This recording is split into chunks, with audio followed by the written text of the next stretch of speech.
UP में सड़क पर नमाज न अदा करने के आदेश को मुख्यमंत्री योगी आदित्यनाथ ने सही बताया।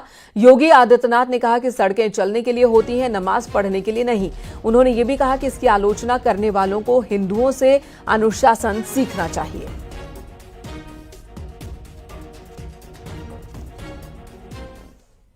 ठीक बोला है, सड़क चलने के लिए होती है। और जो लोग ये बोल रहे हैं ना, उनको हिंदुओं से अनुशासन सीखना चाहिए।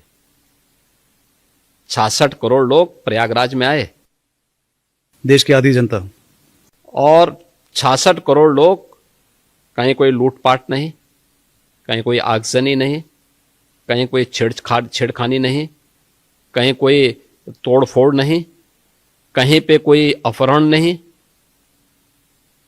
ये होती है अनुशासन, यह है धार्मिक अनुशासन। श्रद्धा भाव के साथ आए, महास्नान में भागीदार बने, फिर अपने गंतव्य की तरफ चले गए। पर्व और त्योहार या कोई इस प्रकार के कार्यक्रम उच्छृंखलता और उदंडता करने के माध्यम नहीं बनने चाहिए। अगर आपको सुविधा चाहिए तो उस अनुशासन को भी मानना सीखिए। आप मुझे बताइए, आप तुलना कर रहे हैं कांवड़ यात्रा की। कांवड़ यात्रा हरिद्वार से लेकर के और गाजियाबाद तक या उन क्षेत्रों में जाती है तो सड़क पे ही चलेगी। क्या हमने किसी परंपरागत मुस्लिम जुलूस को कभी रोका? कभी नहीं रोका। मुहर्रम के जुलूस निकलते हैं। हां, ये जरूर कहा कि भाई ताजिया की साइज थोड़ा छोटा करिए। इसलिए करिए क्योंकि तुम्हारी सुरक्षा के लिए हाई टेंशन तार होंगे, हाई टेंशन तार बदलेंगे नहीं तुम्हारे लिए। उसके साइज कम करो, क्योंकि हाई टेंशन की चपेट में आओगे, मर जाओगे। और यही होता है। कांवड़ यात्रियों में भी उनको बोला जाता है डीजे की साइज छोटा करो, और जो नहीं करता उसमें हम लोग सख्ती करते हैं। कानून तो सबके लिए बराबर लागू किया जा रहा है, तो आप कैसे तुलना कर दे रहे हैं फिर उसको?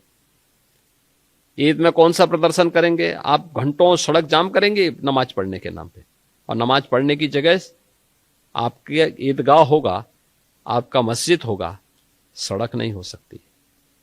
और इसके लिए अगर बोला जा रहा है, आप मानेंगे नहीं तो ठीक तो कहा कि आप उदंडता करेंगे। पथराव जो वहां पे हुआ वो दो मुस्लिम पक्षों में पथराव हुआ है, हिंदू पक्ष उसमें कहीं भी नहीं है, प्रशासन कहीं भी नहीं है। प्रशासन तो बीच बचाव के लिए गया। और यूपी में बुलडोजर एक्शन पर मुख्यमंत्री योगी आदित्यनाथ ने बड़ा बयान दिया। उन्होंने बुलडोजर उपलब्धि नहीं, यूपी की जरूरत थी। उन्होंने कहा कि बुलडोजर एक्शन कोई उपलब्धि नहीं है, बल्कि ये जरूरत थी उत्तर प्रदेश की। अतिक्रमण हटाने में बुलडोजर का इस्तेमाल किया गया, हमें जो जरूरी लगा हमने किया। बुलडोजर प्रदेश की जरूरत थी, बुलडोजर का सही इस्तेमाल सिखाया है हमने। नहीं है, ये यहाँ की आवश्यकता थी, और उस आवश्यकता के अनुरूप हम लोगों को जो आवश्यक लगा, आज भी हम लोग कहीं अतिक्रमण होता है तो उसको खाली कराने के लिए उसी का इस्तेमाल होता है। तो बुलडोजर यह इंफ्रास्ट्रक्चर को भी दे सकता है और साथ साथ अतिक्रमण को भी हटा सकता है, और मुझे लगता है कि उसका इस्तेमाल बेहतर तरीके से हम लोगों ने करना सीखा।